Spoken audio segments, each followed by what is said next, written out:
এই সুন্নিরে বাড়িতে রাখবো না। চল বাইরে। ওকে এরকম ঘাড় ধাক্কা দিয়ে বাড়ি থেকে বের করে দিচ্ছেন কেন? আরে ভাই আর বলেন না, আমার সংসারে একটা চুন্নি ঢুকছে। কি করছে জানেন? এই দেখেন আমার গয়না চুরি করছে, হাতে নাতে ধরছি আর ঘরের মধ্যে। ওর কি এতই অভাব পড়ছে যে আপনার গয়না চুরি করতে যাবে?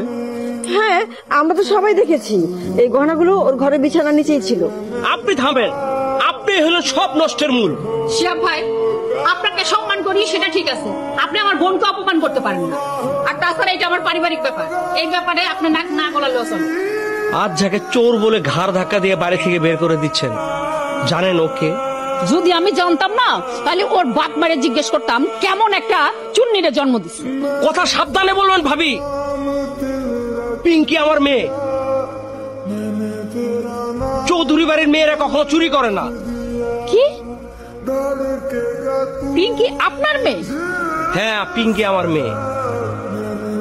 পিঙ্কি এই বাড়িতে আসার পিছনে আমার বন্ধু আলমের হাত আছে। আলম আমার মেয়েকে অনেকদিন যাবৎ খুব পছন্দ করে। আমাকে বলল ও নাকি পিঙ্কিকে ওর পুত্রবধূ করতে চায়। আলম আমার ছোটবেলার বন্ধু, ওকে অনেক ভালোবাসি, তো এই জন্য আমি ওকে না করতে পারিনি। ওকে হ্যাঁ বলার পরে আমি আমার মেয়েকে অনেক বুঝিয়ে সুঝিয়ে রাজি করেছি। তার মানে তুমি এসব করাইছো? হ্যাঁ, এটা বাবার প্ল্যানিং ছিল, আর বাবার কথা মতোই আমি কাজটা করেছি। একটা বারের জন্য হইলেও তো আমরা বলতে পারতি। দেখো আদুরি বেগম, আসলে এর মূল কারণটা হচ্ছে আমি দেখছি যে তোমার বোনের মেয়েকে এই বাড়িতে বউ বানানোর জন্য তুমি উঠে পড়ে লাগছো। আমি হয়তো তখন বলতে পারতাম, কিন্তু বললে তোমার এই ভুটটা মাথার থেকে নামানো যাইতো না। আমি যতবার আমার বন্ধু শিহাবের বাড়িতে গেছি, ওর মেয়ের ব্যবহার দেখে মুগ্ধ হয়ে গেছি। যেটা তোমার বোনের মধ্যে, বোনের মাইয়ার মধ্যে আমি সেটা খুঁজে পাই নাই। আমি জানি যে আমার ছেলেটা সহজ সরল একটু কম বুঝে।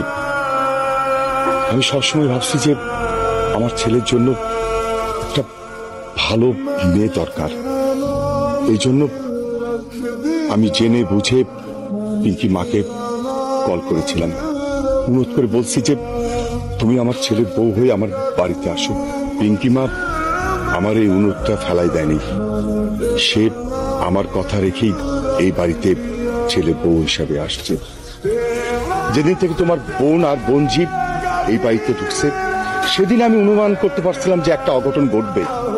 এই জন্য আমি আমার বন্ধু শিহাবকে ফোনে বাড়িতে আসতে বলছিলাম।